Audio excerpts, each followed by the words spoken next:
आप यकीन जानिए रसूलुल्लाह सल्लल्लाहु अलैहि वसल्लम ने जो दीन आपको लाकर दिया और उस दीन को आपने जब तक उतनी मजबूती के साथ पकड़ा रखा था जैसा रसूलुल्लाह ने फरमाया, वो दौर आपके लिए इज्जत का दौर था। और जब से आपने दीन पर उस लेवल पर अमल करना छोड़ दिया, आज सूरत हाल हमारी और आपकी निगाहों के सामने है। हर कौम के जवान उस कौम का सबसे कीमती सरमाया होते हैं। हर कौम के जवान उस कौम का सबसे कीमती सरमाया होते हैं। और अगर यही जवान हिदायत के रास्ते को छोड़कर बगावत के रास्ते पर आ जाएं तो कौमें नेस्तो नाबूद हो जाती हैं। और अगर यही जवान बगावत के रास्ते को छोड़कर हिदायत के रास्ते पर खड़े हो जाएं तो यही वो कौम है जिसके लिए डॉक्टर इकबाल ने कहा, टल न सकते थे अगर जंग में अड़ जाते थे, पांव शेरों के भी मैदान से उखड़ जाते थे, तुझसे सरकश हुआ कोई तो बिगड़ जाते थे, तीर क्या चीज है हम तोप से लड़ जाते थे, शान आंखों में न जचती थी जहांदारों की, कलमा पढ़ते थे हम छांव में तलवारों की, हम जो जीते थे तो जंगों की मुसीबत के लिए, या रसूल अल्लाह और मरते थे तेरे नाम की अजमत के लिए, दश्त तो दश्त है दरिया भी न छोड़े हमने, बहरे जुल्मात में दौड़ा दिए घोड़े। कौम के जवान उस कौम का सबसे कीमती सरमाया होते हैं। लेकिन आज अफसोसनाक सूरत हाल ये है कि जवान वहां नहीं है जहां रसूलुल्लाह ने खड़ा किया था। अल्लाह अल्लाह अल्लाह। मैं आपको एक बात बताऊं, मुझे बिल्कुल भी खुशामद करना नहीं आती है, बिल्कुल चापलूसी करना नहीं आती है, और ना ही मैं जन्नत की टिकट बांटता हूं मेंबर पर बैठकर। क्या बात है। मैं आईना हूं दिखाऊंगा दाग चेहरे के, मैं आईना हूं दिखाऊंगा दाग चेहरे के, जिसे खराब लगे सामने से हट जा। आईना कभी झूठ नहीं बोलता है, आईना कभी बुराई नहीं करता है, आईना कभी गीबत नहीं करता है, जो जैसा है आईना वैसा ही दिखाता है। आज हमारी कौम की ये आदत पड़ गई है, वो चाहते हैं मिंबर पर बैठकर उलमा हमारा नाम ले दें माइक में। आज हमारी कौम के कुछ लोगों की आदत बन गई है, वो चाहते हैं इमाम साहब हमारा नाम लें। निजामत करने वाला जब निजामत करे तो मिंबर से हमारा नाम लिया जाए, ये मालदार साहब हैं, ये सेठ साहब हैं, ये फला नेता, इन्होंने ये चंदा दिया, इन्होंने काम किया, इन्होंने ये किया। याद रखिए आपने अगर कुछ किया भी है तो एहसान नहीं, एहसान मेरे रब का है जिन्होंने आपसे ये काम कबूल कर लिया। वरना वो काम लेने पे आता है तो लंगड़े मच्छरों से भी काम ले लेता है। क्या बात है, क्या बात है। ये एहसान आपका नहीं, ये एहसान मेरे रब का है। तौफीक देने वाली जात मेरे रब की है। इसलिए मिजाज बनाइए। दुनिया में 3 तरह के लोग हैं। एक तो ये मैक वाले भाई सब लगातार मैक बटन चले जा रहे हैं, तो ये बात आ रही है। आपको मालूम दुनिया में 3 तरह के लोग हैं। एक जो चापलूसी करते भी हैं और कराते भी हैं, करते भी हैं और कराते भी हैं।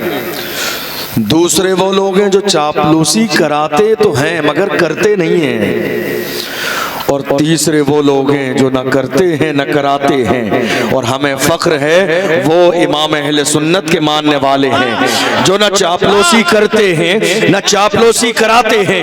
इसलिए कि हमने अपने बचपन के जमाने में माओ के गोद में इमाम अहमद रजा के इश्क की घुट्टी पी ली है। जिस इमाम से कहा गया नानपारा के नवाब की तारीफ कर दे इनाम दिया जाएगा, मेरे इमाम जलाल में आ गए, इरशाद फरमाया अहमद रजा दुनियादार की नहीं तारीफ करेगा तो मदीने के ताजदार की तारीफ करेगा, अहमद मुख्तार की तारीफ करेगा।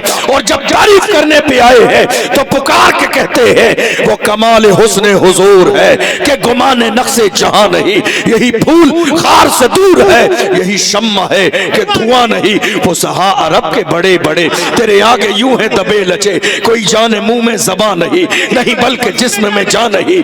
या रसूल अल्लाह क्या है तहफ़्फ़ुज़ नामू से रिसालत, करूं तेरे नाम पे जां फिदा, न बस एक जां तो जहां फिदा, तो जहां से भी नहीं जी भरा, करूं क्या करोड़ों जहां नहीं, करूं मधे अहले तो वल रजा, पड़े इस बला में मेरी बला, मैं गदा हूं अपने करीम का, मेरा दीन पारे ना। क्या बात है, जिंदाबाद जिंदाबाद।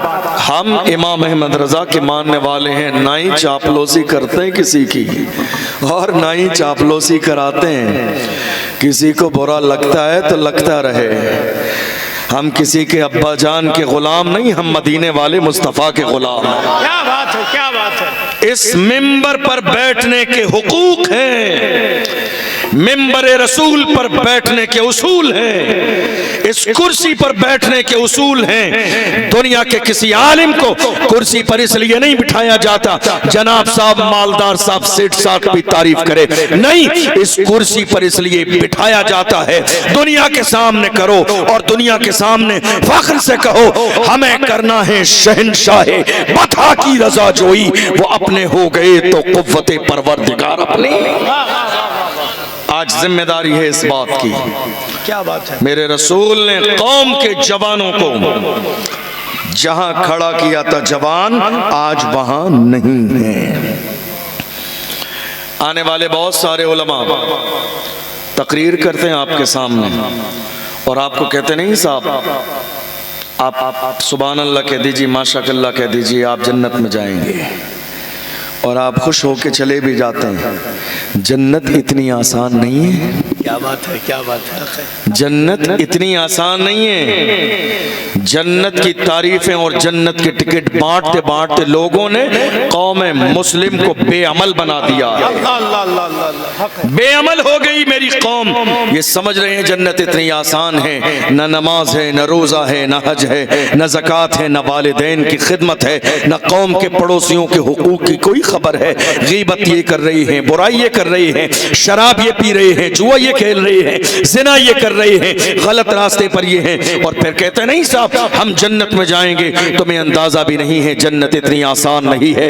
अल्लाह के रसूल सल्लल्लाहु अलैहि वसल्लम का हाल ये था, रात भर गम में रोते रहे मुस्तफ़ा, अपनी उम्मत का जिस दम ख्याल आ गया। मेरी कौम के जवानों को रसूलुल्लाह ने जहां खड़ा किया, जवान आज वहां नहीं है। बड़ी हैरानी की बात है, रात के 3 बजे जाके देख लीजिए शराब के ठेके पर हमारे 17 साल 18 साल के जवान मिल जाएंगे।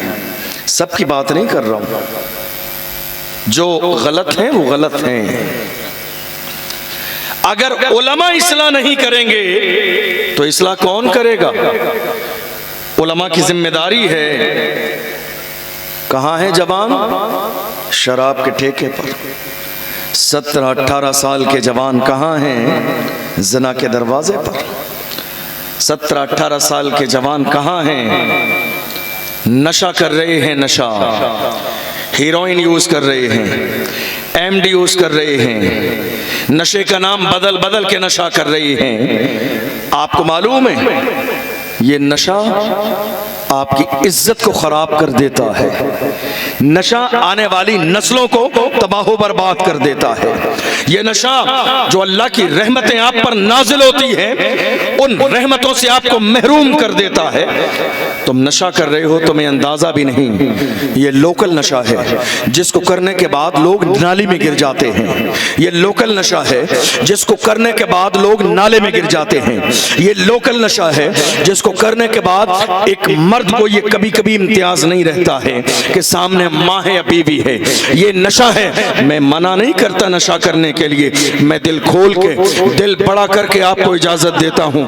नशा करना चाहते हो, दिल खोल के नशा करो, मगर लोकल नशा नहीं, ब्रांडेड नशा किया करो। वो नशा जो बिलाल हबशी ने किया, जो सलमान फारसी ने किया, जो सुहैब रूमी ने किया, जो हजरत अम्मार बिन यासिर ने किया। वो बिलाल जिन्हें मारा जाता था, घसीटा जाता था, मगर फिर भी पुकार के कहते थे तू हो के तुरशरू मुझे गाली हजार दे। ये वो नशा नहीं जिसे तुरशी उतार दे।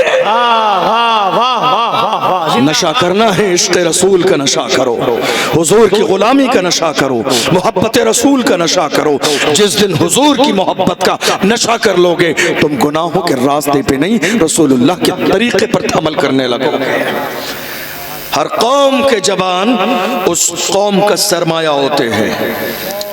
जवानों, तुम जिस मुल्क में रहते हो, हिंदुस्तान, अल्लाह करे कि हमारे मुल्क हिंदुस्तान का तिरंगा जितनी इज्जत और शान के साथ आसमान की बुलंदियों पर लहराता है, हमेशा ऐसा ही लहराता रहे। आमीन आमीन। याद रखिएगा जवानों की जिम्मेदारी क्या है। जवान कैसे थे?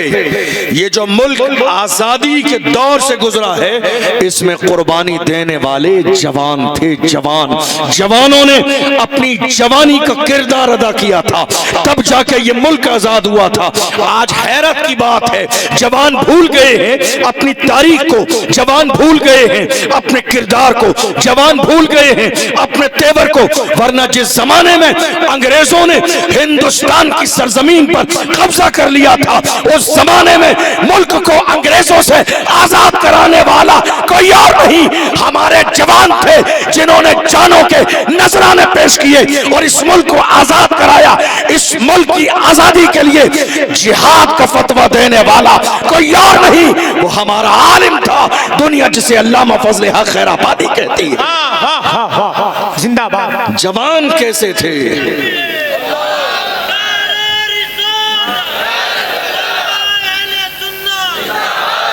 जवान कैसे थे? जवानों, बदलो अपने अंदाज को, बदलो अपने किरदार को, बदलो अपनी सोच को। तुम नाकारा नहीं हो। अल्लाह ने तुम्हारे अंदर वो हैसियत और वो तासीर अता फरमाई है। जब तुम खड़े हो जाते हो तो तुम्हारा तेवर ये होता है, मैं रुकने का नहीं, अर्शो फर्श की आवाज से मुझे जाना है बहुत आगे हदे परवाज से।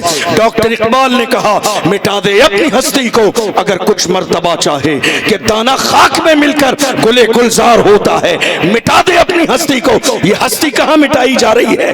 तुमने ये हस्ती स्पेन की सरजमीन पर तारिक इब्न जियाद बन के जब लुटाई थी, तो तुम्हारा किरदार ये था, तुम इस्लाम का झंडा लेके गए थे, वापस नहीं आए थे। इस्लाम का झंडा गाड़ के तुमने दुनिया से कहा था, न मस्जिद में न बैतुल्लाह की दीवारों के साए में नमाज इश्क अदा होती है तलवारों के साए में।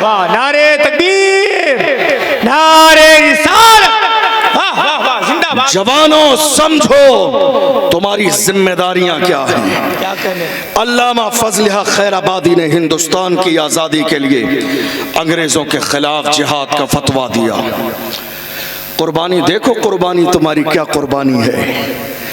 अंग्रेजों ने गिरफ्तार किया, जजीरे अंडमान निकोबार ले गए, काले पानी की सजा दी। एक अंग्रेज ने अल्लामा फजल हक खैराबादी से आके कहा, मौलाना तुमने अंग्रेजों के खिलाफ मुहिम चलाई है, तुमने फतवा दिया है अंग्रेजों के खिलाफ। कहा हाँ हमने फतवा दिया है। कि अगर तुम फतवा वापस ले लो और अंग्रेज़ों की हाँ में हाँ कर दो तो तुम्हें ओहदा मिलेगा, शान शौकत मिलेगी। तारीख गवाह है, अल्लामा फजल हक खैराबादी ने उस अंग्रेज के चेहरे पर थूक दिया था और कहा था, जालिम हम मोहम्मद अरबी के गुलाम हैं, बिकते नहीं हैं, हमें खरीदा नहीं जा सकता, हमारी कीमत नहीं लगाई जा सकती। हमारा हाल ये है, हमारे कलम से जो फतवा निकल जाता है हुकूमतें बदल जाती हैं, फतवे नहीं बदलते।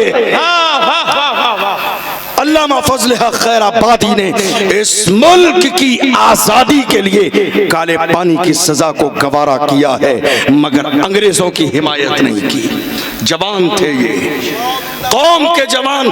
कहाँ हो जवानों, कहाँ हो जवानों? बुराई के रास्ते को छोड़कर, बुराई के रास्ते को छोड़कर आज भी अपनी गलतियों से, गुनाहों से सच्चे दिल से तौबा कर लो। आज भी अल्लाह तुम्हें इज्जत का ताज अता फरमा देगा। इसी मुल्क की आजादी के लिए एक और नौजवान की तारीख सुनिए, तारीख में जिसे अशफाकुल्ला खान के नाम से याद किया जाता है। हमारे जवान कैसे थे? आप पढ़ते नहीं है तारीख। आप जवानों की तारीख पढ़ेंगे तब आपको पता चलेगा खुदा ने ये जवानी आपको क्यों अता फरमाई है। आप क्या कर रहे हैं मालूम है? जागने वाली रात में आप सो रहे हैं और सोने वाली रात में आप जाग रहे हैं। शबे बारात आती है, आप सो रहे होते हैं, या शबे बारात आती है। मेरी कौम के जवानों ने यह समझ लिया है शबे बारात जागने वाली रात है। नहीं, जागने वाली रात नहीं, जागकर इबादत करने वाली रात है। सिर्फ जागने वाली रात नहीं।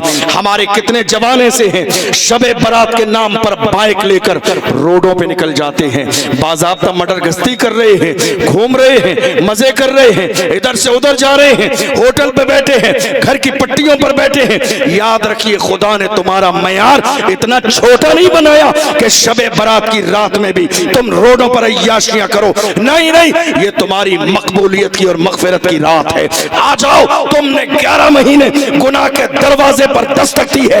आज की रात अगर शबे बारात में अल्लाह के दरवाजे पर आ जाओगे, अल्लाह तुम्हारे गुनाहों को माफ फरमा दे। शबे कद्र रमजान में आती है। कहाँ होते हैं हमारे जवान? रोड पर, आपके दरवाजों के बाहर। ये जो स्लेब निकले होते हैं 2-3 फीट के, आपके यहाँ है या नहीं है या नहीं है? क्या बातें बोलते नहीं आप लोग? आपके दरवाजे पे हमारे बुजुर्गों के ज़माने से इसकी शुरुआत हुई। जवानों ज़रा ध्यान से मेरी बात सुनो। रात के 3 बजे तक हमारे जवान इन घर के दरवाजे पर, स्लेब पर और पट्टियों पर बैठे हुए हैं। रात के 2 बजे तक, रात के 3 बजे तक। तुम्हें ये मालूम भी नहीं है कि तुम्हारे दरवाजे पर ये स्लेब आखिर निकाले क्यों गए हैं?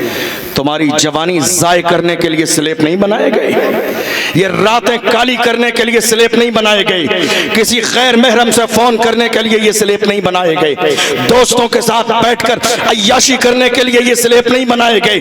दरअसल बुजुर्गों के जमाने में तुम्हारे दरवाजों पर स्लेब इसलिए बनाए गए ताकि दिन के उजाले में या रात के अंधेरे में कोई बुजुर्ग जब यहाँ से गुजरे, थक जाए तो चंद सेकंड बैठकर अपनी कमर सीधी कर ले, आराम कर ले। मगर मेरी कौम के जवानों ने ये समझ लिया हमारी जवानी इस स्लेब के लिए है। नहीं मेरे अजीजों, तुम्हारी जवानी स्लेब के लिए नहीं है, तुम्हारी जवानी स्लेब के लिए नहीं है। तुम्हें अंदाजा भी नहीं है किसी दौर में तुमने सलाहुद्दीन अय्यूबी बनके मस्जिद अक्सा के सामने खड़े होकर कहा था, मायूस न हो ऐ चमने मिल्लत बैसा, जिंदा है तो सींचेंगे तुझे खून जिगर से। क्या बात है, क्या ये कोई और नहीं था, ये कोई और नहीं था, ये मेरी कौम के जवान थे, मेरी कौम के जवान। कहाँ हो जवानों? तुम्हें एहसास नहीं तुम्हारी जवानी किस लिए है? तुम्हें एहसास नहीं खुदा ने तुम्हें जवानी का जौहर क्यों दिया है? तुम्हें एहसास नहीं तुम्हें जवानी जैसी नेमत क्यों दी है? आज हैरानी की बात यह है 2025 का आगाज हो चुका है, मगर फिर भी हमारे कितने जवान ऐसे हैं, वही छोटी सोच। हाँ भाई शादी आने वाली है, क्या करेंगे? डीजे बजाएंगे, क्या करेंगे? मुजरा कराएंगे, क्या करेंगे? नाचने वाली कंपनी बुलाएंगे। तुम्हारा मयार इतना घटिया किसी जमाने में नहीं था कि तुम्हारे दरवाजे पे नाचने वाली औरतें आए। नहीं, तुम इस्लाम के मानने वाले हो। हमारा इस्लाम औरतें नचाने की इजाजत नहीं देता है। औरत दरवाजे पे नचाने के लिए नहीं, इज्जत के साथ घर के अंदर रखने के लिए। क्या बात है, क्या ये बात कब समझ आएगी आपको? एक औरत की जिंदगी में 3 मरहले हैं। पैदा होने के बाद बेटी है, जब शादी हो जाए तो बीवी है, जब औलाद पैदा हो जाए तो माँ है। एक औरत की जिंदगी में 3 मरहले हैं। अल्लाह सलामत रखे मेरे मजहब इस्लाम को, जिसने जिंदगी के 3 मरहलों में औरत को कितनी इज्जत दी। मेरे नबी ने फरमाया, जब बेटी है तो बाप के लिए रहमत है, जब बीवी है तो शौहर के लिए नेमत है, और जब ये माँ बन जाए तो इसके कदमों के नीचे जन्नत है। जिंदाबाद। 3 मरहले हैं एक औरत की जिंदगी में, 3 मरहले हैं। बेटी है तो बाप के लिए रहमत है, बीवी है तो शौहर के लिए नेमत है, और जब ये माँ बन जाए तो इसके कदमों के नीचे जन्नत है। कहाँ हो आप? ये मुजरा तुम्हारे लिए नहीं है। मुझे नहीं मालूम कि आप क्या सुनने के आदी हैं, लेकिन मैं हक बोलने का आदी हूँ। हो सकता है किसी को ये बात बड़ी कड़वी लगे, लेकिन अल्लाह का कुरान कहता है जो हक है वो बोला जाएगा, क्या बात है, जो सच है वो बयान किया जाएगा। आज हमारे उलमा मना करते नहीं साहब शादी आप जरा सादगी के साथ कर लीजिए। एक नौजवान कहता है नहीं साहब मेरी शादी कैसी करनी है, अब मैं इनके हिसाब से करूंगा, है या नहीं? उलमा बताएंगे मेरी शादी है, मैं शादी बिल्कुल जनाजे की तरह बगैर खुशी और शोर शराबे के करूंगा। उलमा कहते हैं फजूल खर्चे नहीं करना है। कि नहीं साहब मेरे बाजू की कमाई है। ये जुमला बोलने वाले जरा गौर करें, ये बाजू की कमाई पर इतराने वाले याद रखिएगा, मेहनत तुम्हारी है, रहमत मेरे रब की है। जब तक इंसान कामयाब नहीं हो सकता, जब तक दो चीजें जमा न हो जाएं, बंदे की मेहनत खुदा की रहमत, जब ये दोनों चीजें जमा होती हैं तब जाके खुदा का करम होता है। इतराने वाले कह रहे हैं मेरे बाजू की कमाई है, मैं किसी की बात नहीं मानूंगा, जो मुझे समझ में आएगा मैं करूंगा। मैं कहता हूं जालिम जाके हॉस्पिटल का चक्कर लगा तो उससे ज्यादा बड़े बड़े जवान सूरमा फालिज का असर हो गया। न हाथ सलामत है, न पैर सलामत है, न मुंह सलामत है, न जबान सलामत है। खुदा ने बता दिया इतराने वाले इतरा ले, मगर बादशाही सिर्फ हमारी है, पावर सिर्फ हमारा है, कादिर सिर्फ मेरी जात है। कुछ भी कर लो, सारी चीजें देने वाली जात मेरे रब की है। वो ना चाहे तो कुछ हो नहीं सकता, वो चाहे तो दुनिया की कोई ताकत रोक नहीं सकती है। क्या बात है, जिंदाबाद जिंदाबाद। जवानों तुम्हारी जवानी इतनी बेकार नहीं है। मैं अर्ज कर रहा था जवान कैसे थे। इस मुल्क की आजादी के लिए एक और जवान अशफाकुल्लाह खान। कौन? अशफाकुल्लाह। सब जोर से बोलिए। अशफाकुल्लाह खान। जवान कैसे होते हैं, जवानों की तारीख कैसी होती है। अशफाकुल्लाह खान भी मुल्क आज़ाद कराने की मुहिम में है। अंग्रेज़ों ने उन्हें भी गिरफ्तार किया, और गिरफ्तार करने के बाद उनके पूरे जिस्म को जलाया। अल्लाह अल्लाह अल्लाह। इस्त्री करते हैं कपड़ों पर, और उस स्त्री को गर्म करते हैं और उसके बाद उनके जिस्म पर लगाते हैं। उनके जिस्म की खाल जल जाती, जब जल जाती तो अंग्रेज उनकी जली हुई खाल पर नमक लगाते और तड़पते और सिसकते और बिलकते और परेशान होते। फिर अंग्रेज कहते अब भी वक्त है, हिंदुस्तान में तुम हमारा साथ दो। तो ऐसे आलम में हमारे जवान अशफाकुल्लाह खान पुकार के कहते थे सरफरोशी की तमन्ना अब हमारे दिल में है, देखना है जोर कितना बाजुए कातिल में है, वक्त आने पर बता देंगे देंगे तुझे ऐ आसमां, हम अभी से क्या बताएं क्या हमारे दिल में है। जवानों पढ़ो तुम्हारी तारीख को, तुम जो आज हो गए वो कल नहीं थे। तुम्हारा लेवल इतना डाउन किसी जमाने में नहीं था जितना आज की तारीख में अब तुमने अपना लेवल डाउन कर लिया। नहीं मेरे जवानों, जिंदगी बेमकसद नहीं जीना है, जिंदगी बामकसद जियो। जिंदगी का मेयार समझो, जिंदगी का लेवल समझो, जिंदगी कितनी कीमती है ये समझो। ये जो घर में बूढ़े माँ बाप जो आपको समझाते हैं ना, इनका कहने का बुरा ना माना करें। याद रखिएगा, माँ बाप का वजूद आपकी जिंदगी में इतनी बड़ी नेमत है। ये नेमत जिंदगी में सिर्फ एक बार मिलती है और जिससे छीन ली जाती है वो पूरी जिंदगी के लिए महरूम कर दिया जाता है, फिर ये नेमत कभी नहीं मिलती है। जवान कैसे होते हैं? इसी मुल्क की आज़ादी के लिए एक और जवान की तारीख सुनिए, हजरत अल्लामा सैयद किफायत अली काफी।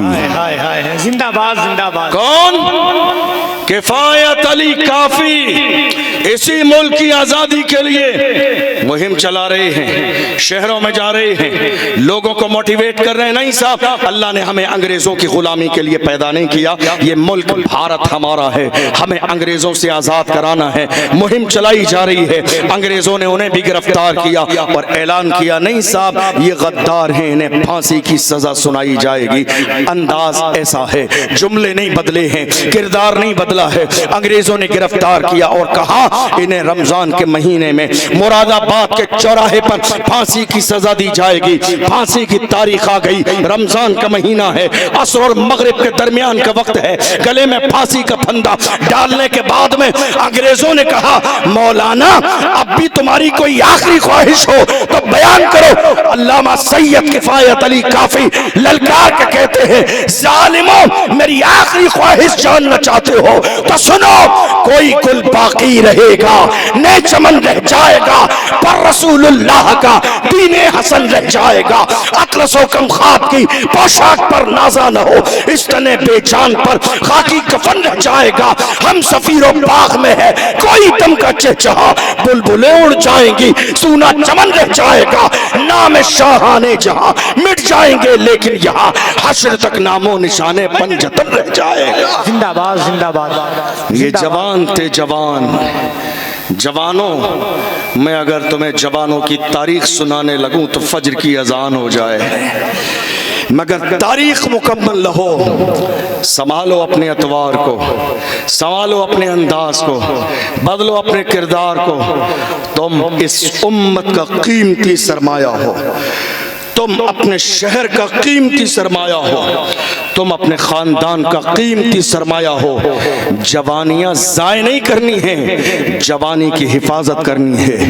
कुरान में अलग अलग जगह जवानी की अल्लाह ने तारीफ की है, हदीस में अलग अलग जगह मुस्तफ़ा जान रहमत ने बाज़ाब्ता जवानी की तारीफ की है। आपको मालूम है, इसी मुल्क में जिस ज़माने में अंग्रेज़ आए, कुछ लोगों ने,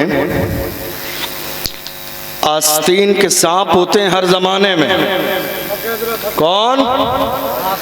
आस्तीन के सांप, मुखबरी की आस्तीन के सांपों ने और टीपू सुल्तान के महल में अंग्रेजों को दाखिल कर दिया और उसके बाद आके कहा टीपू सुल्तान से, अंग्रेज महल में दाखिल हो गए हैं, अब तुम्हारे लिए मुमकिन बस इतना है, तुम अपनी तलवार अंग्रेजों के कदमों में डाल दो, तुम्हारी जान बच सकती है अगर तुम उनका कहना मान लोगे।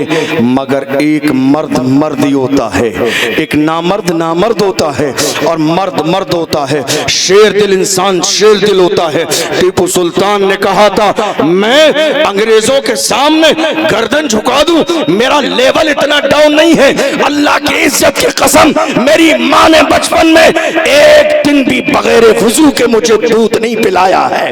टीपू सुल्तान किसी भी कीमत अपनी तलवार अंग्रेजों के कदमों में नहीं डालेगा और ललकार के कहा वो जुमला जो आज पूरी दुनिया में सुनहरे हरफों से लिखा हुआ है।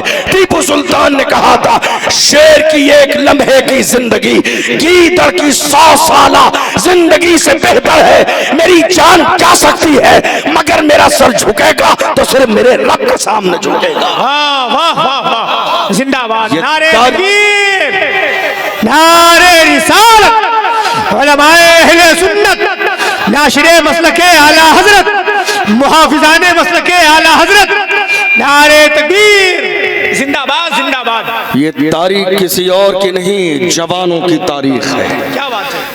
बड़ी शर्म के साथ, बड़ी माजरत के साथ आज ये कहना पड़ता है, कितने जवान ऐसे हैं जो आज शादी का वक्त आ जाए तो अपने वालिदैन से फरमाइश करते हैं रिश्ता किसी ऐसे घर में किया जाए जो लोग मालदार हों, रिश्ता किसी ऐसे घर में किया जाए जहां से जहेज ज्यादा मिले, रिश्ता किसी ऐसे घर में किया जाए जहां दौलत ज्यादा मिले। मेरी कौम के जवानों याद रखो, मेरे नबी ने इरशाद फरमाया, जो इंसान किसी की मालदारी की वजह से रिश्ता करेगा अल्लाह उसे और ज्यादा गरीब कर देगा। जो किसी की मालदारी की वजह से रिश्ता करेगा अल्लाह उसे और ज्यादा मोहताज कर देगा। आप जानते हैं अल्लाह का कुरान कहता है, अर्रिजालु कव्वामून अलन निसा, मर्द को अल्लाह ने हाकिम बनाया है। हाकिम क्यों बनाया? हाकिम का काम अपनी बीवी से पैसे लेना नहीं है, बल्कि हाकिम का काम है अपनी रियाया की जिम्मेदारी उठाना, हाकिम का काम है उनके इलाज का इंतजाम करना, हाकिम का काम है खाने पीने का इंतजाम करना, हाकिम का काम है उनकी परेशानी को दूर करना। अल्लाह ने मर्द को हाकिम बनाया। इसका मतलब यह है कि नहीं मेरे अजीजों, तुम्हें जिंदगी में कोई मुतालबा नहीं करना है, बल्कि जान तुम्हारी है, तुम अपनी जान की हिफाजत करो और अल्लाह ने तुम्हें जो जिम्मेदारी अता फरमाई है उस जिम्मेदारी को बेहतरीन अंदाज में कबूल कर लो। आप देख लीजिए आज समाज के अंदर कितनी बेटियां ऐसी हैं, शायद कि मैं क्या कह रहा हूं आपको समझ आए, कितनी बेटियां ऐसी हैं जिनकी उम्र 30 साल की हो गई, कितनी बेटियां ऐसी हैं जिनकी उम्र 35 साल की हो गई, और कितनी बेटियां ऐसी हैं जिनकी उम्र 40 साल की हो गई। कोई उनकी गुर्बत की गरीबी की वजह से उनके दरवाजे पर रिश्ता लेके नहीं आया, कोई उनके दरवाजे पे बेटी का हाथ मांगने नहीं आया। जवान कह रहे नहीं साहब ये गरीब रिक्शा चलाने वाले की बेटी है, मैं इसके दरवाजे पे जाऊंगा, मुझे मिलने वाला कुछ नहीं है। कितनी बेटियों ने खुदकुशी कर ली, कितनी बेटियों ने जहर पी लिया, कितनी बेटियों ने वालिदैन की पगड़ी बाज़ाब्ता कदमों के नीचे रोन दी, कितनी बेटियां ऐसी हैं जो घरों से चली गई। किस बुनियाद पर? हमारे जवानों का मुतालबा ये था, नहीं साहब शादी हम वहां से करेंगे जहां हमें कार मिले, शादी वहां से करेंगे जहां हमें गाड़ी मिले, शादी वहां से करेंगे जहां हमें सोना मिले, शादी वहां से करेंगे जहां बाज़ाब्ता मैरिज हॉल में हमारा एहतमाम और इंतजाम किया जाए। नहीं मेरे अजीजों, मुस्तफा जाने रहमत ने जवानों को ये मिजाज नहीं दिया, बल्कि जवानों को मेरे नबी ने ये मिजाज दिया, ऐ कलमा पढ़ने वाले जवान, तेरी जवानी की अल्लाह की नजर में इतनी इज्जत है, अगर तू ईमानदार है तो ईमानदार रहते हुए जहां ठोकर मार देगा अल्लाह वहीं से पानी का चश्मा तेरे लिए जारी कर देगा। जवानों का काम ये नहीं है कि किसी गैर की बेटी के बदले में दुनिया का सोना और चांदी मांगे। नहीं मेरे जवानों, बदलो अपने अंदाज को, तुम इस कौम का सरमाया हो।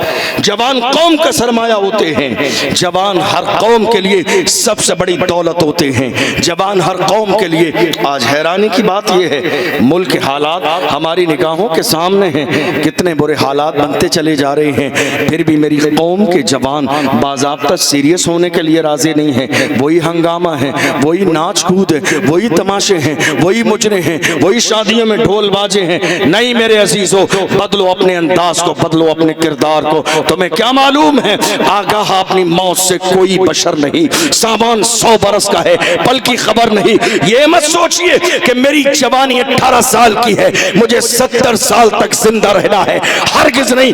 मौत और जिंदगी का मालिक मेरा परवरदिगार है, वो जब चाहता है मौत का फरिश्ता दरवाजे पर भेज देता है।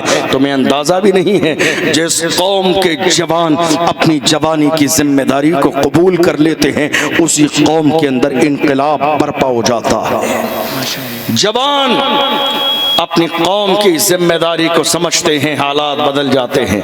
आप नहीं समझ रहे, हालात दिन ब दिन बिगड़ते चले जा रहे हैं। क्या है आपके पास? क्या है आपके पास? कभी सोचा आपने? एजुकेशन किस लेवल पर है आपके पास? ख्याल आया कभी आपको? एक ज़माने पहले खानकाहे बरकाती अम्मारा शरीफ से ये पैगाम दिया गया था, आधी रोटी खाएंगे, बच्चों को पढ़ाएंगे। हैरानी की बात यह है, मेरी कौम फिर भी नाचने कूदने में लगी रही, मेरी कौम फिर भी शादी और ब्याह में लगी रही, मेरी कौम फिर भी शोर शराबे में लगी रही, मेरी कौम फिर भी दिखावे में लगी रही।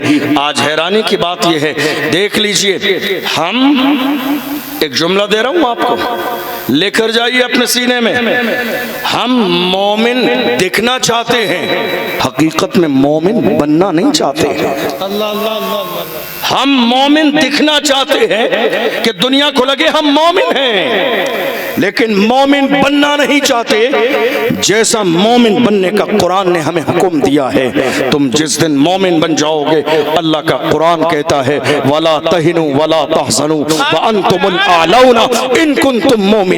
गम न करो, फिक्र न करो, अल्लाह तुम्हें सरबुलंदी अता फरमाएगा। शर्त यह है कि सच्चे मोमिन बन जाओ। क्या बात है? मोमिन बनो तो सही, कलमा पढ़ने वाले बनो तो सही, ईमानदार बनो तो सही, मुस्तफ़ा के सच्चे गुलाम बनो तो सही।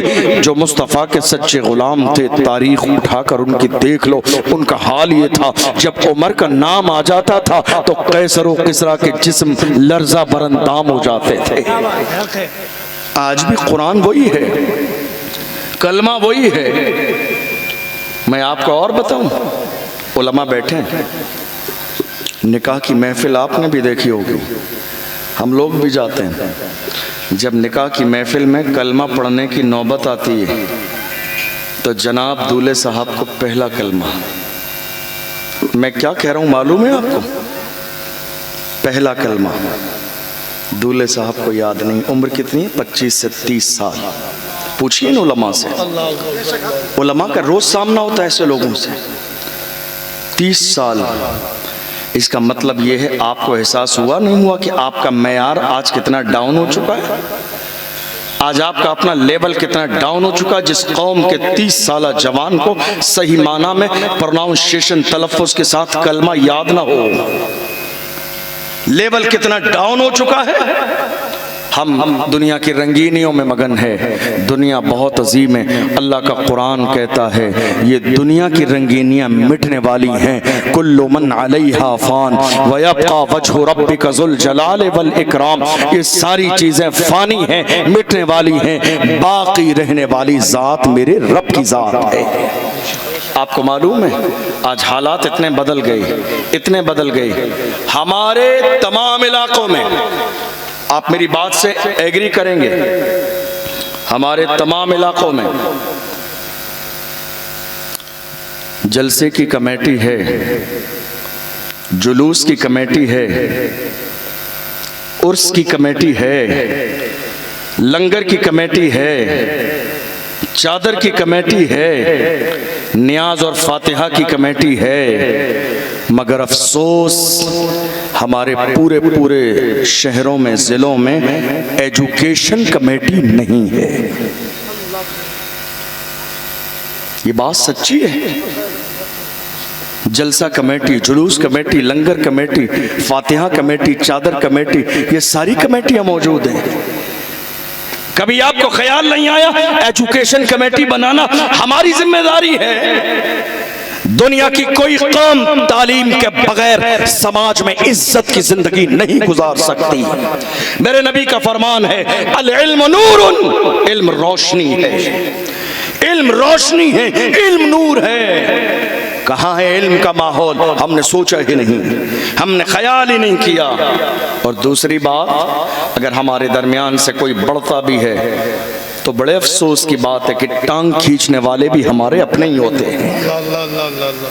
टांग खींचने वाले हमारे अपने होते हैं, बुराई करने वाले हमारे अपने होते हैं, साजिश करने वाले हमारे अपने होते हैं, मिशन फेल करने वाले हमारे अपने होते हैं। और कितनी सी बात पर, सिर्फ इतनी सी बात पर हमें बुलाया नहीं, हमसे पूछा नहीं, हमारी राय नहीं ली, हमसे मशवरा नहीं लिया, हमें बुलाया नहीं, अखबार में हमारा फोटो नहीं आया, हमारा नाम नहीं आया, नहीं साहब हमारी माला नहीं आई, हमारे गले में हार नहीं डाला गया।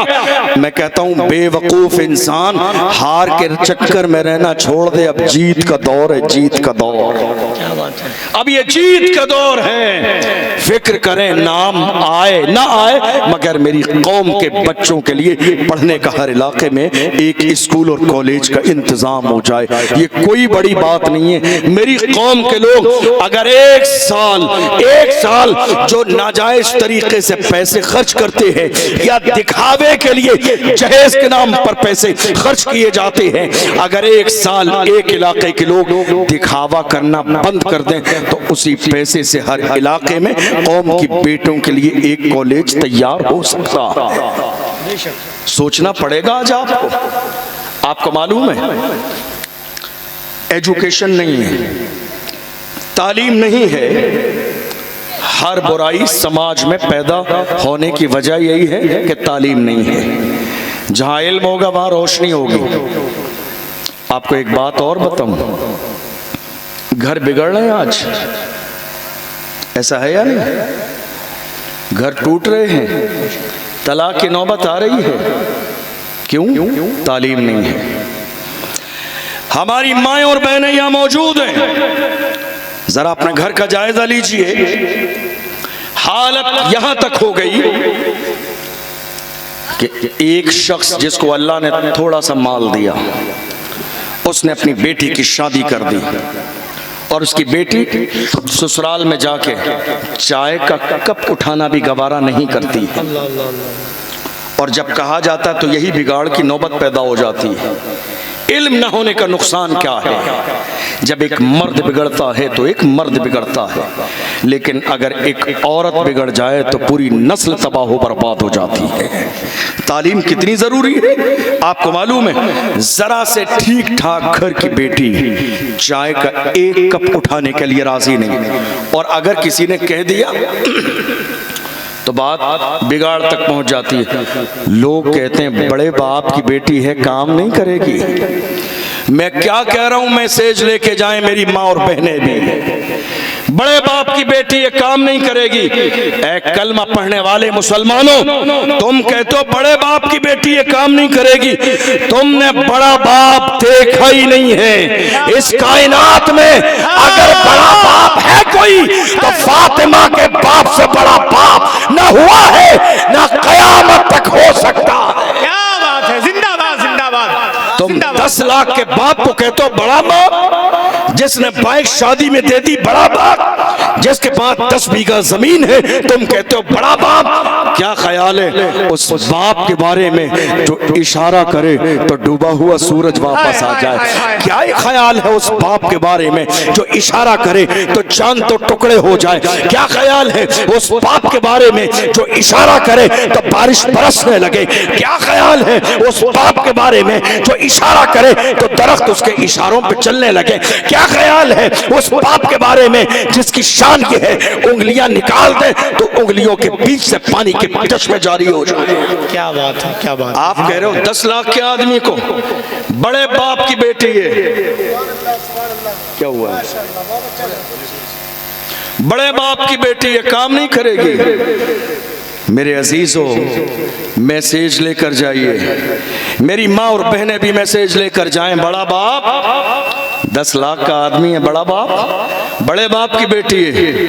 बड़ा बाप इस कायनात में फातिमा के बाप से बड़ा बाप न कोई हुआ है, न कयामत तक हो सकता है।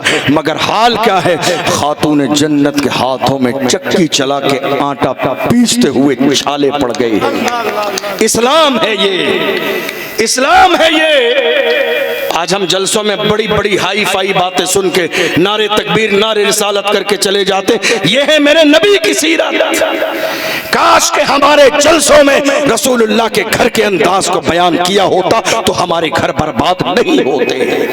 काश हमने रसूलुल्लाह की बेटी खातून जन्नत की सीरत को पढ़ा होता तो आज हमारे घर बर्बाद नहीं होते।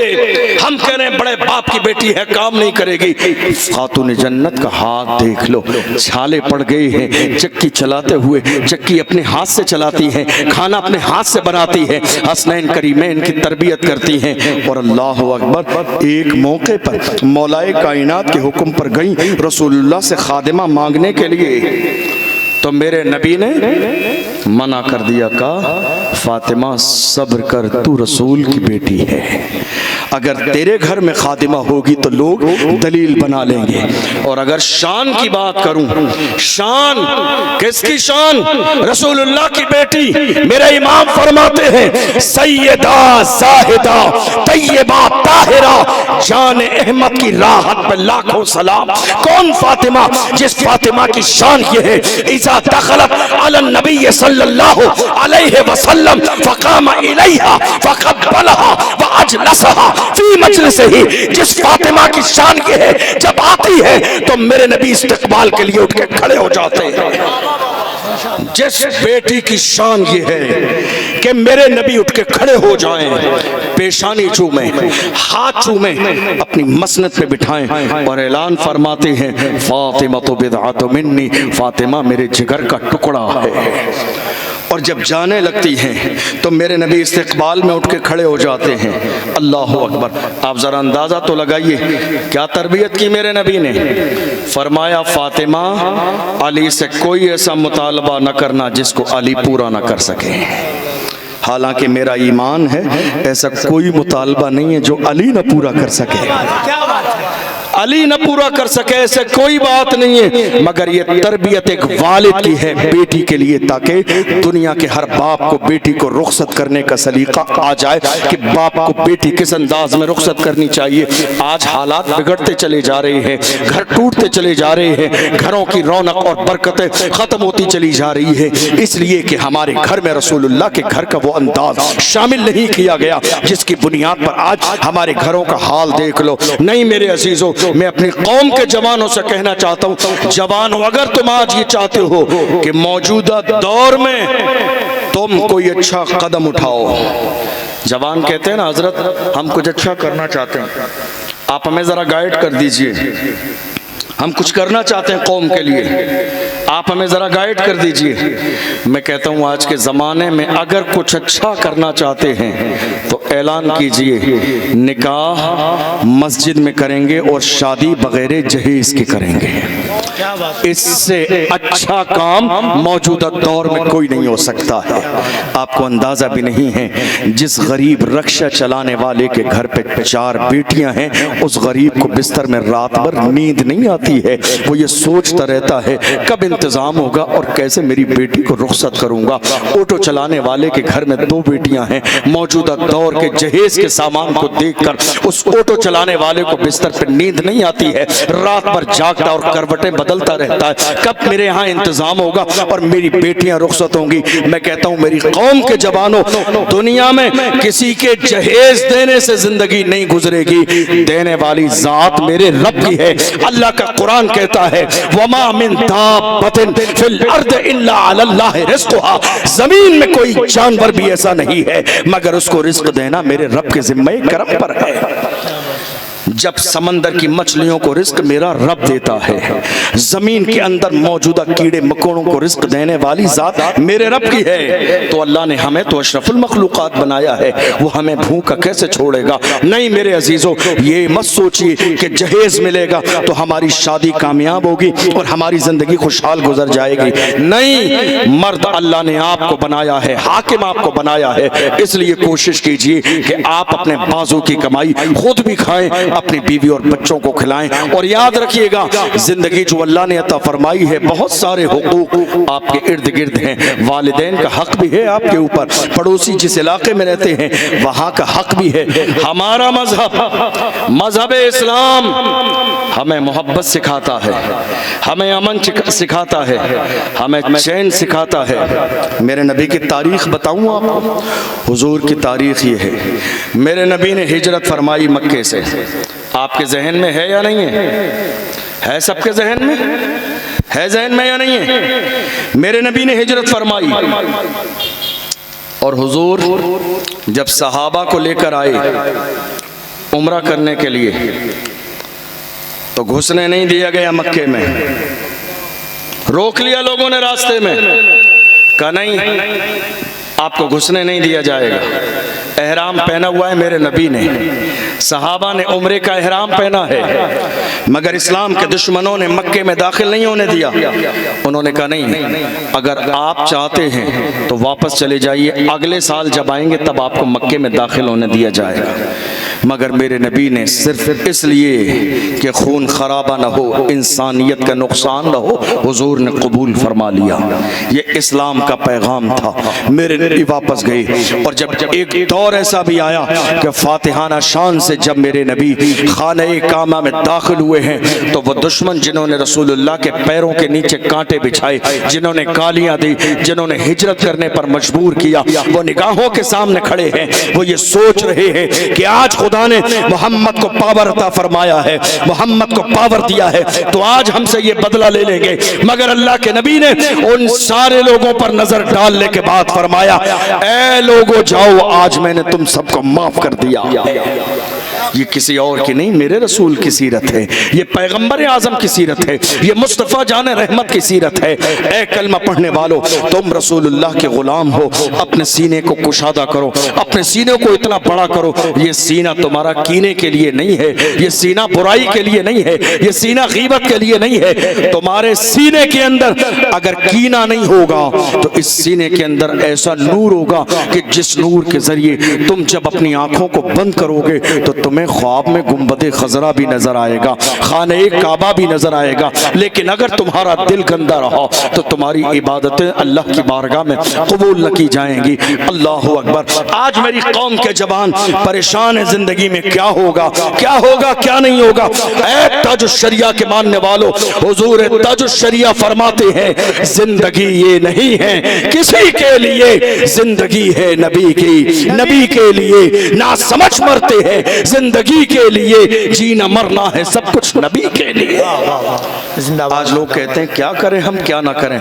मैं कहता हूं कुछ करने की जरूरत नहीं है। हमारे नबी को अल्लाह ने हमारे लिए आइडियल बनाया है। क्या बनाया है? आइडियल बनाया है। जिंदगी में एक बार चाहे किताब लेकर हुजूर की हिस्ट्री को पढ़ लीजिए या किसी आलिम के पास बैठकर हुजूर की सीरत को एक बार सुन लीजिए। जिस दिन हुजूर की सीरत सुन लेंगे, जिस दिन हुजूर की सीरत पढ़ लेंगे, इंशाअल्लाह जिंदगी में वो इनकलाब आ जाएगा। कभी आपका कदम बुराई के रास्ते पर नहीं जाएगा। आपको मालूम है, मैं खिताब कर रहा था समाज में जवानों की जिम्मेदारी क्या है। एक छोटी सी बात आपको बताऊं, जवान कैसे होते हैं और जवान तारीख में कैसे थे। मुझे याद आता है, रोम की सरजमीन है, इमाम अहले सुन्नत इस वाक़े को नकल फरमाते हैं। रोम की सरजमीन है, तीन नौजवान है, कबूल किया है उन्होंने अल्लाह और उसके रसूल के हुक्म को। क्या बात है। एक दिन ऐसा भी आया उनकी जिंदगी में कि उन्हें गिरफ्तार कर लिया इस्लाम के दुश्मनों ने और अपने बादशाह के पास ले गए। उसने कहा, इस्लाम छोड़ दो वरना तुम्हारी जान जाएगी। तो उन जवानों ने मुस्कुरा के कहा, गुलामाने मोहम्मद जान देने से नहीं डरते, ये सर रह जाए या कट जाए कुछ परवाह नहीं करते। हमने मोहम्मद अरबी का कलमा पढ़ लिया है, अब हम इस्लाम छोड़ने के लिए तैयार नहीं है। अल्लाह अकबर। बार बार कहा गया इस्लाम छोड़ दो, मगर जवान इस्लाम छोड़ने के लिए तैयार नहीं थे। तो बात यहाँ तक पहुँच गई, ऐलान किया गया जैतून का तेल लाया जाए और जैतून का तेल लाकर उसे गर्म किया जाए। पूरे मजमे के सामने, भीड़ के सामने जैतून का तेल खोला दिया जाए, गर्म कर दिया जाए। जैतून का तेल लाया गया और लाने के बाद में जब जैतून का तेल गर्म हुआ है तो उन तीनों भाइयों में से सबसे बड़े भाई को उठाया और जैतून के तेल में डाल दिया गया। थोड़ी देर की तकलीफ के बाद उसने शहादत का जाम नोश कर लिया। अल्लाह अकबर। मगर दोनों भाई सलामत इस्तिकामत के साथ खड़े हैं कि नहीं साहब, अगर उसने जान दी है कोई बात नहीं, जान दे दी उसी की थी, हक तो ये है कि हक अदा न हुआ। अल्लाह अकबर। दूसरे भाई को जैतून के तेल में डाल दिया गया। देखो जवान कैसे होते थे, जवानों का हौसला कैसा होता था। दूसरे भाई को जैतून के तेल में डाल दिया गया, उसने भी शहादत का जाम नोश कर लिया। तीसरा एक आखिरी भाई बिल्कुल 18-20 साल का जवान बाकी है।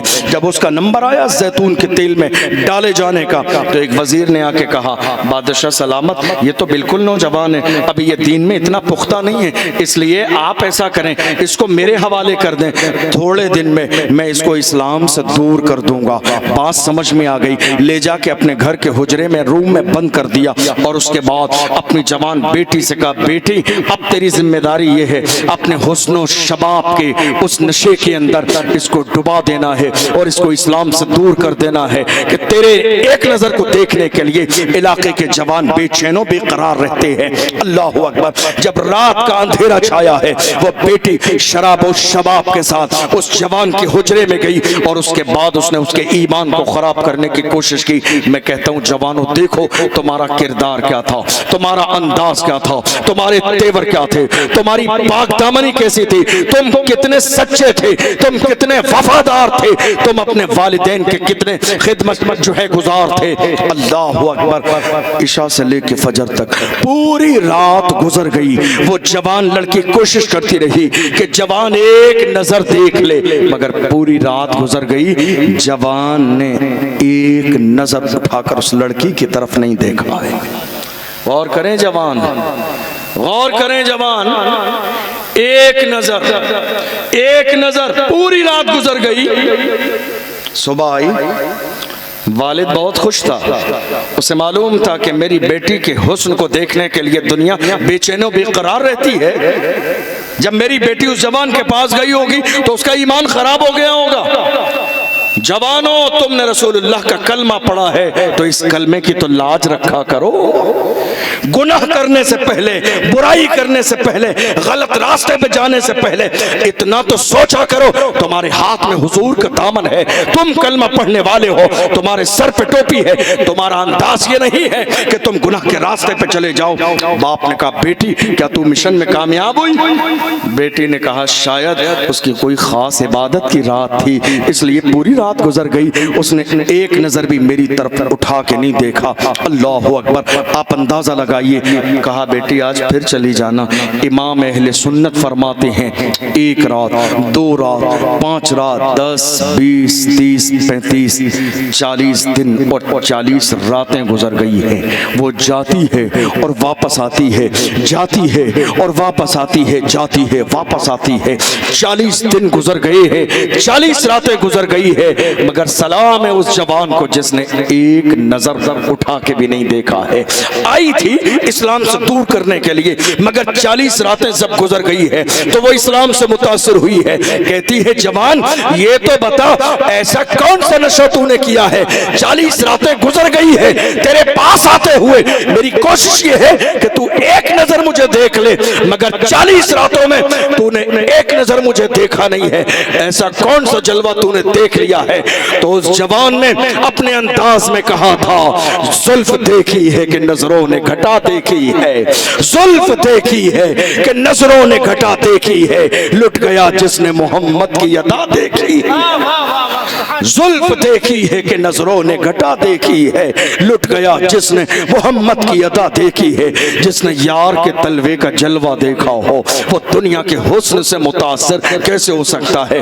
जवानों, तुम्हारा मेयार ये है, समझो समझो खुदा ने तुम्हें किस लिए पैदा किया है? गुनाहों के लिए नहीं, तुम्हें इताअत के लिए, तुम्हें नमाज के लिए, तुम्हें रोजे के लिए, खिदमत वालिदैन के लिए। एक आखिरी बात कह के अपनी बात मुकम्मल करूं। आज कितने बूढ़े वालिदैन ऐसे हैं, आप इन उलमा से पूछ लीजिए, कितने बूढ़े वालिदैन ऐसे हैं जिन्हें एक तावीज़ की ज़रूरत है? मैसेज लेकर जाइए। कितने बूढ़े वालिदैन ऐसे हैं जिन्हें तावीज़ चाहिए? किस बात का तावीज़? कि साहब 1 साल हो गई, मेरे बेटे ने मेरी तरफ चेहरा फेर के भी नहीं देखा है। तावीज़ बूढ़ी माँ को किस चीज़ का चाहिए? 1 साल का ज़माना गुजर गया, किसी दूसरे इलाके में रहता है, एक बार फ़ोन करके भी ये न पूछा ईद के दिन, माँ तेरी हालत कैसी है? मेरी कौम के जवानों, अपने दिल पे हाथ रख के ज़रा मेरे रसूल का फरमान तो सुनो। अल्लाह के रसूल इरशाद फरमाते हैं, रिज़ल रब्ब फ़ी रिज़ल वालिदैन व सख्तुर रब्ब फ़ी सख्तिल वालिदैन। माँ बाप अगर राज़ी है तो खुदा राज़ी है, माँ बाप अगर राज़ी नहीं है तो अल्लाह राज़ी नहीं है। अगर वालिदैन राजी नहीं है तो अल्लाह तुम्हारी किसी भी इबादत को अपनी बारगाह में कबूल नहीं फरमाएगा। आज क्या हो रहा है मालूम है आपको? बड़ी माजरत के साथ, मैं मुखालिफ नहीं हूं इस बात का, मेहमानों का एहतराम होना चाहिए, पीर साहब का एहतराम होना चाहिए, लेकिन सबसे बड़ा पीर तुम्हारे घर में तुम्हारी माँ मौजूद है। सबसे बड़ा पीर तुम्हारे घर में तुम्हारे वालिद मौजूद हैं।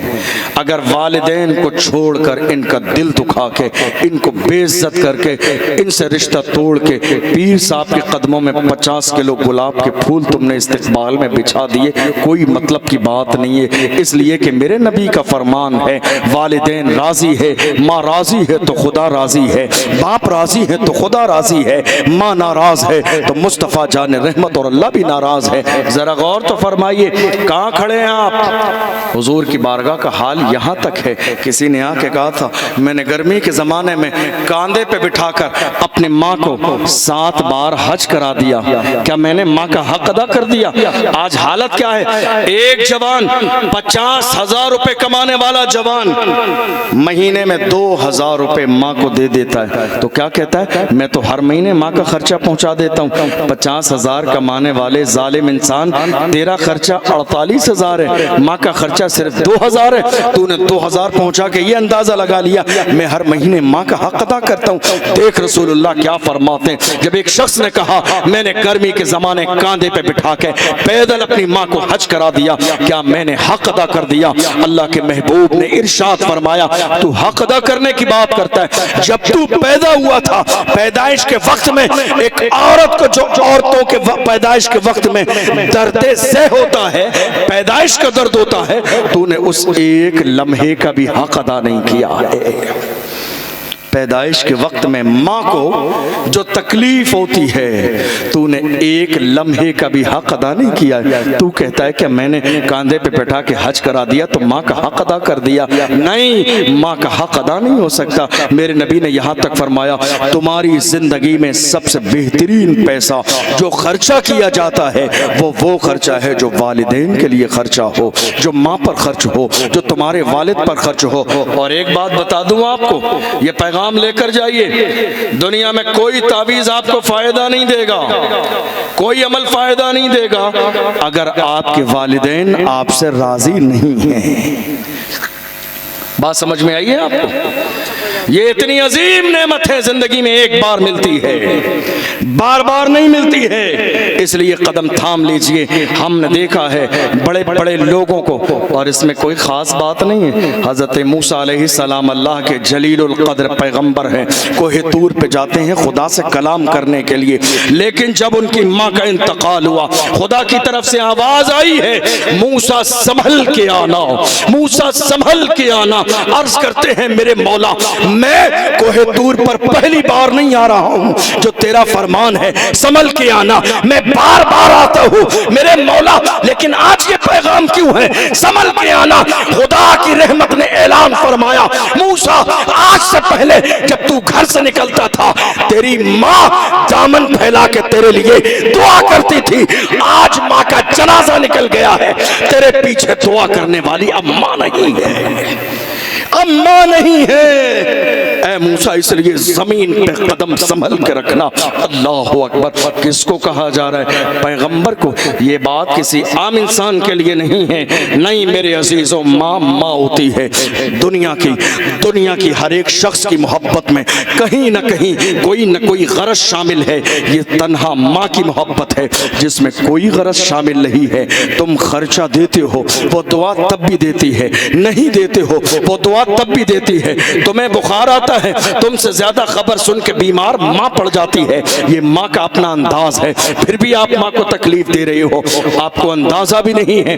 अल्लाह के महबूब जायराना के इलाके में ऊंट ज़िबा फरमाया, गोश्त तकसीम फरमा रही है। एक बूढ़ी औरत आई, आपको मालूम है अरब की सरजमीन का आखिरी दर्जे का एहतराम, यानी कहते हैं ना कोई इंसान आया तो लास्ट दर्जे का एहतराम ये होता था कि लोग अपने कांधे से उतार कर चादर किसी के लिए जमीन पर बिछा देते थे। चादर बिछा दी उसके लिए ताकि कोई आने वाला उस पर बैठ जाए। ये आखिरी दर्जे का एहतराम था, अब इसके बाद कोई एहतराम नहीं। आखिरी दर्जे का एहतराम।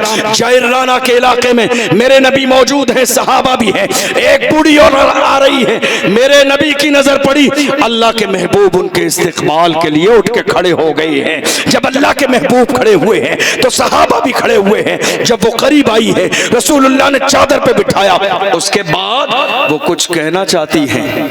अब मैं यहाँ बैठा हूँ कुर्सी पर, आप जरा सिचुएशन को समझिए। आप अहमद रजा भाई मुझसे कुछ कहना चाहते हैं, तो एक इसका अंदाज ये है कि ये उठ के मेरे कान के करीब आएंगे, और एक अंदाज ये है कि मैं अपना कान इनके करीब ले जाऊं। वो कुछ कहना चाहती थी तो मेरे नबी ने ये इंतजार न किया कि वो बढ़ के मेरे करीब आए, बल्कि उनके एहतराम में मेरे नबी अपना कान लेके उनके करीब गए। शान देखो क्या है। और जब गई है तो रसूलुल्लाह खड़े हुए, जब चली गई, जब तक दूर तक नजर आती रही, रसूलुल्लाह बैठे नहीं।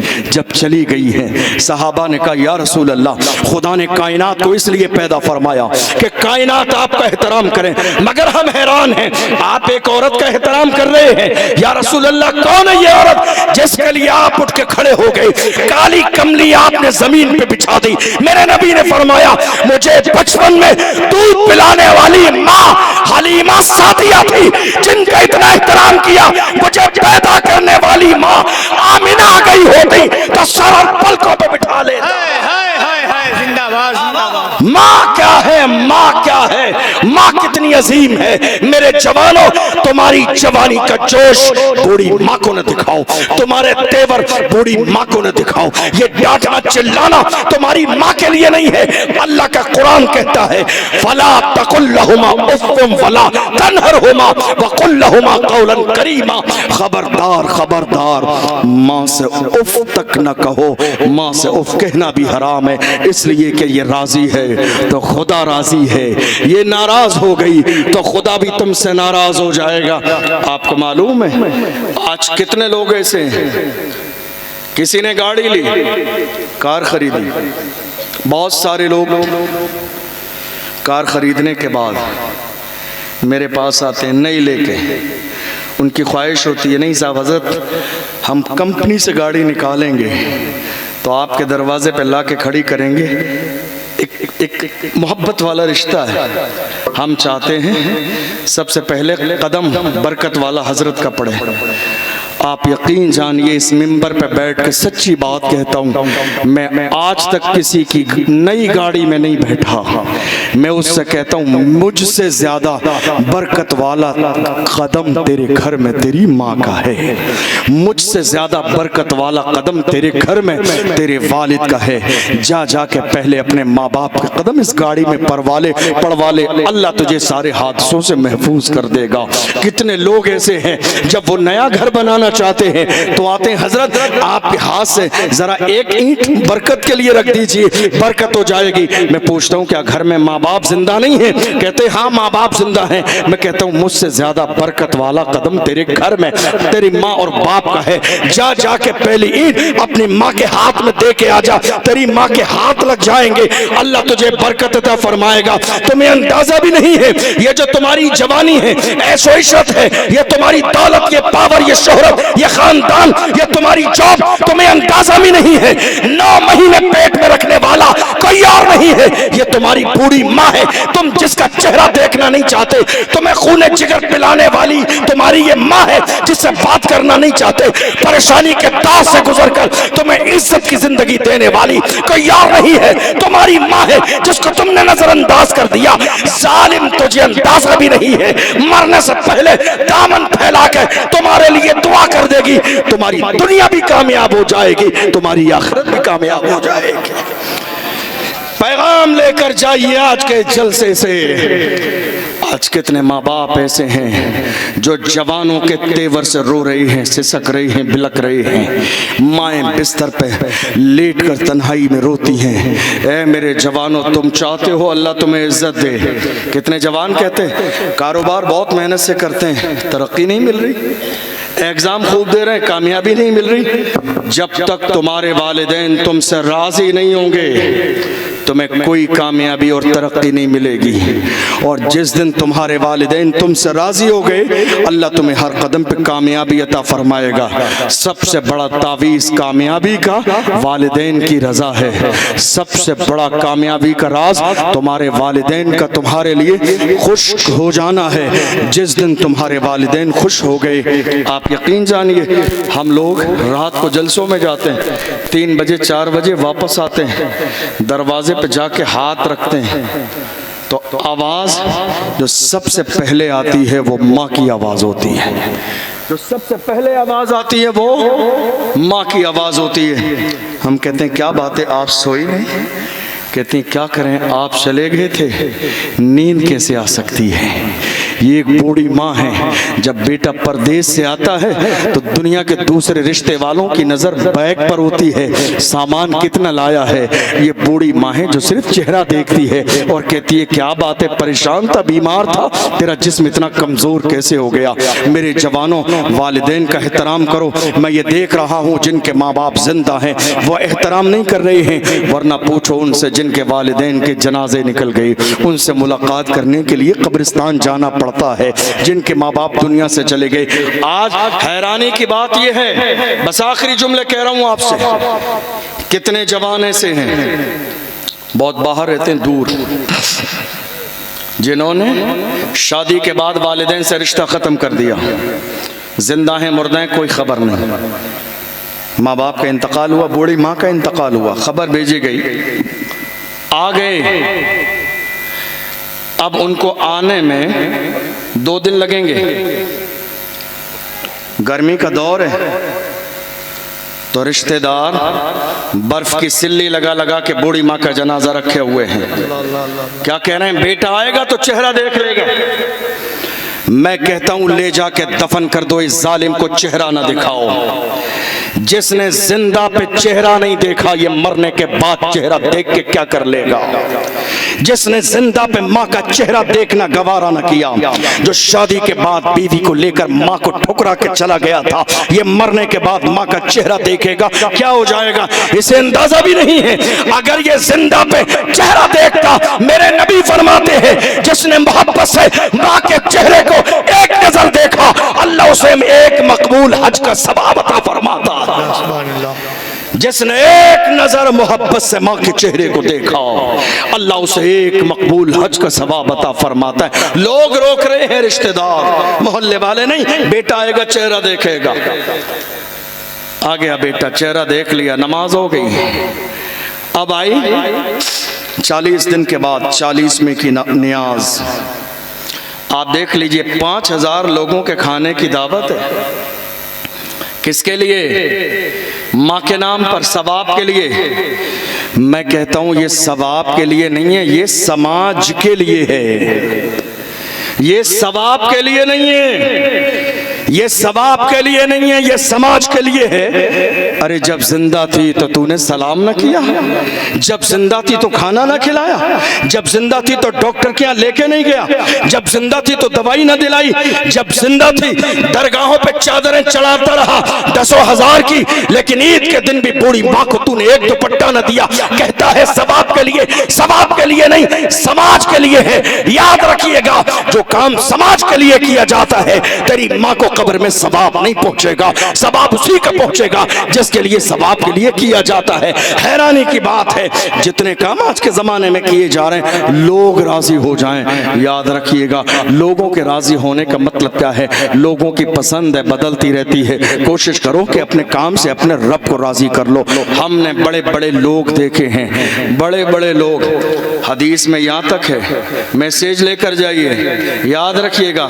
जवान भी बैठे हैं, बुजुर्ग भी बैठे हैं। हदीस में हमने यहाँ तक पढ़ा, दुनिया में इंसान गुनाह करता है, सजा मिलेगी मरने के बाद, लेकिन ये वालिदैन को परेशान करने वाला, उन्हें तकलीफ देने वाला गुनाह ऐसा है, इसकी सजा दुनिया ही में मिलेगी, दुनिया ही में इसका बदला मिलेगा। आपने भी देखा होगा, हम दुनिया में जाते हैं, हमने भी अपनी आंखों से देखा है। इसलिए जवानों, तुम्हारी जवानी इसलिए नहीं है कि तुम मोहम्मद अरबी के रास्ते से हट जाओ। मैंने शुरू से लेकर आखिर तक सिर्फ ये कोशिश की कि आपको अपनी जवानी का मकसद समझ में आना चाहिए। जवानी अय्याशियों के लिए नहीं, जवानी गुनाहों के लिए नहीं, जवानी बुराई के लिए नहीं, जवानी इताअत के लिए है। जवानी मुस्तफ़ा जान रहमत के पैगाम पर अमल करने के लिए है, मुस्तफ़ा जान रहमत के मिशन को आम करने के लिए है। आइए मिलकर ये अहद करते हैं, हम जिएंगे तो हुजूर के नाम पर और मरेंगे तो हुजूर के नाम पर। अल्लाह की बारगाह में दुआ है, हमने जो सुना है इसे समझने और अमल करने की तौफीक अता फरमाए। सहवन कोई लग़्ज़िश हुई हो, अल्लाह अपने महबूब के सदक़े में माफ़ फरमाए।